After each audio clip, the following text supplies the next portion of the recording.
మన ప్రభుత్వం మంచి పాలన అందించిన తర్వాత ఇవాళ మళ్ళీ మీ ముందు నిలబడి ఇంత మంచి చేశాము అని సగర్వంగా సవినయంగా చెప్పగలుగుతున్నందుకు నిజంగా చాలా సంతోషంగా ఉంది అని ఈ సందర్భంగా చెప్తా ఉన్నా.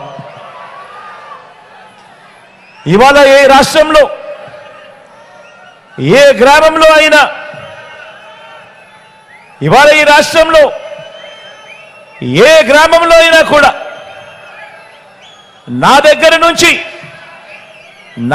నుంచి మన పార్టీ కార్యకర్తలు కానీ, మన పార్టీ నాయకులు కానీ, మన అభిమానులు కానీ, మన వాలంటీర్లు కానీ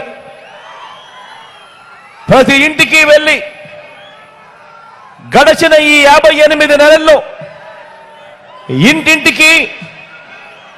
ఇంటింటికి మీకు మంచి జరిగి ఉంటే, ఇంటింటికి మీకు మంచి జరిగి ఉంటే మీ జగన్కు, మీ బిడ్డకు, మన ప్రభుత్వానికి, వైఎస్ఆర్సీపీ ప్రభుత్వానికి అండగా తోడుగా నిలబడండి అని ఆత్మవిశ్వాసంతో ఈరోజు ప్రతి ఒక్కరూ కూడా ప్రతి గడపకు వెళ్ళి అడగగలుగుతా ఉన్నారు అని అంటే దానికి కారణం దేవుడు దయతో, మీ అందరి చల్లని దీవెనలతో ఇంటింటికి ప్రతి గ్రామానికి మంచి చేయగలిగాము కాబట్టే అని చెప్పి కూడా ఈ సందర్భంగా సగర్వంగా సవినయంగా తెలియజేస్తా ఉన్నాను. ఇవాళ ఎన్నికలు వస్తా ఉన్నాయి అంటే ప్రతిపక్షంలో ఉన్న వారంతా కూడా విడివిడిగా రాలేకపోతా ఉన్నారు. ఒంటరిగా పోటీ చేసే ధైర్యం ఏ ఒక్కరికి కూడా లేదు. అధికారం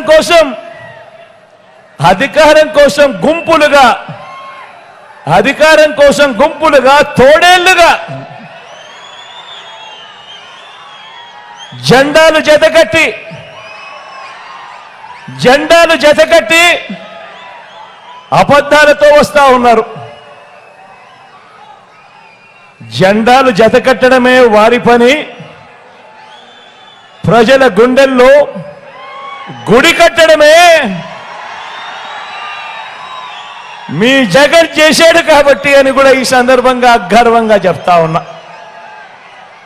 ఈరోజు నేను చెప్తా ఉన్నా, ఇంత మంచి జరిగింది కాబట్టి ప్రతి గుండెలోనూ మీ బిడ్డ ఉన్నాడు, మన ప్రభుత్వం ఉంది, మన వైఎస్ఆర్సీపీ ప్రభుత్వం ఉంది.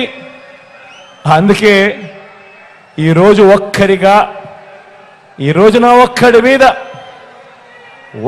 మీద ఎంతమంది దాడి చేస్తా ఉన్నారో చూడండి.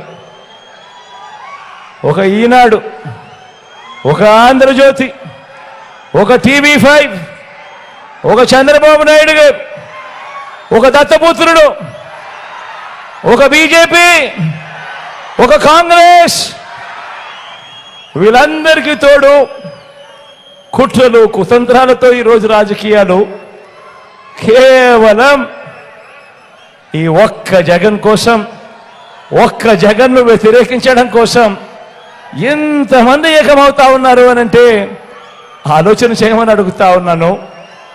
మీ జగనే గనా ప్రతి ఇంటికి మంచి చేయకపోయింటే, మీ జగనే గనా మేనిఫెస్టోలో చెప్పిన ప్రతి హామీని కూడా నెరవేర్చకపోయింటే మరి ఇంతమంది తోడేళ్ళు, ఇన్ని కుట్రలు, ఇన్ని మోసాలు, ఇన్ని జెండాలు జతకట్టి కేవలం ఒకే ఒక్కడి మీద ఇంతమంది వస్తా ఉన్న పరిస్థితికి కారణమేమిటి అని ఆలోచన చేయమని అడుగుతా ఉన్నా.